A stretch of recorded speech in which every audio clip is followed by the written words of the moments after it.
मध्य प्रदेश के में अलग ही चुनाव रंग है। जबलपुर मैदान में चुनाव के अजीब नज़ारे देखने को मिल रहे हैं, जहां चुनावी धार, प्यार और इकरार सब कुछ सामने है। दरअसल यहां निर्दलीय प्रत्याशी का चुनावी बाना प्यार का संदेश बन चुका है। इस रिपोर्ट में देखिए।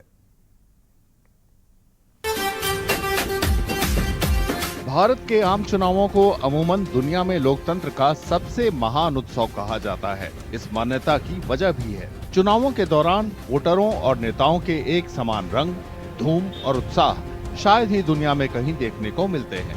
भारत में हर चुनाव में मनमौजी उम्मीदवारों की भी अच्छी खासी हिस्सेदारी देखने को मिलती है। वे जानते हैं कि जीत उनके हिस्से नहीं आएगी, फिर भी वे लोकतंत्र के महोत्सव में बड़े उत्साह से शामिल होते हैं। वे इस मौके का इस्तेमाल आम लोगों तक अपना संदेश पहुंचाने के लिए करते हैं। पेश है इसकी एक वानगी। मैं लोकसभा प्रत्याशी डॉक्टर ढाई अक्षर राकेश सोनकर। ये हमारा 13वीं बार नामांकन दाखिल किया है चुनाव में। ढाई अक्षर का शाब्दिक अर्थ है प्रेम या प्यार। दरअसल ये शब्द हिंदी वर्णमाला के ढाई अक्षरों से बनते हैं। इसी वजह से ढाई अक्षर को प्रेम का पर्यायवाची भी कहा जाता है। जबलपुर के राकेश सोनकर खुद को ढाई अक्षर कहलाना ही पसंद करते हैं। वे जबलपुर के चुनावी मैदान में प्यार का संदेश फैलाने के लिए कूदे हैं। उनका मानना है कि प्यार फैलाने का संदेश और अपील राजनीतिक दलों के बेहिसाब खर्चों और पानी की तरह बहाए जाने वाले दूसरे संसाधनों पर लगाम कसेगी। जनता खुद देगी ना आपको। आपका प्रेम जब उनको समझ में आ जाएगा तो आपको वोट मांगने की जरूरत नहीं पड़ी, खुद देगी। हमने उनको दिया, वो हमको देंगे। क्यों मांगे वोट? मुझे वोट दो, मुझे वोट दो। बहुत पुराना हो गया 70 साल से। अब बंद होना चाहिए वोट दो, वोट दो। यह है प्रेम, सच्चा प्रेम। तो इसलिए ढाई अक्षर का यही अर्थ है, यही तात्पर्य है। देना चाहिए प्रेम। भारतीय संस्कृति में प्रेम का अर्थ है देना। निर्दलीय उम्मीदवारों की कड़ी में ढाई अक्षर अकेले नहीं है। एक और निर्दलीय उम्मीदवार नामांकन दाखिल करने के लिए सजे धजे घोड़ा गाड़ी पर सवार होकर कलेक्टरेट पहुंची। उम्मीदवार के पति ने जबलपुर के वोटरों से ऐसा वादा किया जिसे सुनकर वे हंसते हंसते लोटपोट हो जाएंगे या हैरत में पड़ जाएंगे। ये इस बात पर निर्भर करता है कि वे वादे पर कितना भरोसा करते हैं।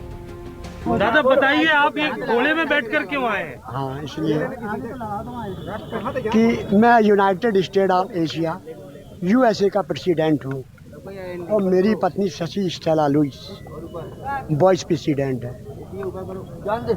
और मैं जबलपुर से लोकसभा का प्रत्याशी का चुनाव अपनी पत्नी श्रीमती शशि स्टेला लुइस को लड़वा रहा हूँ। चुनाव जीतने पर, जबलपुर का चुनाव जीतने पर जबलपुर के हर वोटर को $20,000 दिए जाएंगे।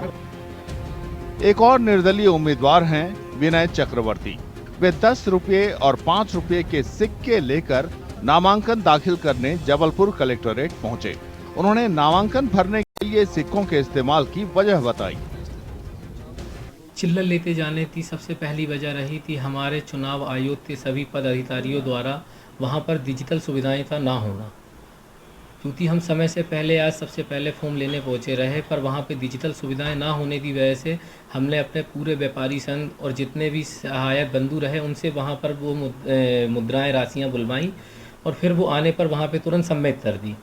तो जितने भी सहयोगी रहे उनके पास यही मुद्राएं रहीं जो आजकल चलन में नहीं चल रही थी, रखी हुई रहीं, तो उनने हमारी सहयोग में हमें दी और हमने वो चुनाव आयोग को दे दी। अगर जबलपुर में वोटर किसी पार्टी उम्मीदवार को वोट नहीं देना चाहते तो उनके पास फिलहाल 3 निर्दलीय उम्मीदवारों के विकल्प हैं।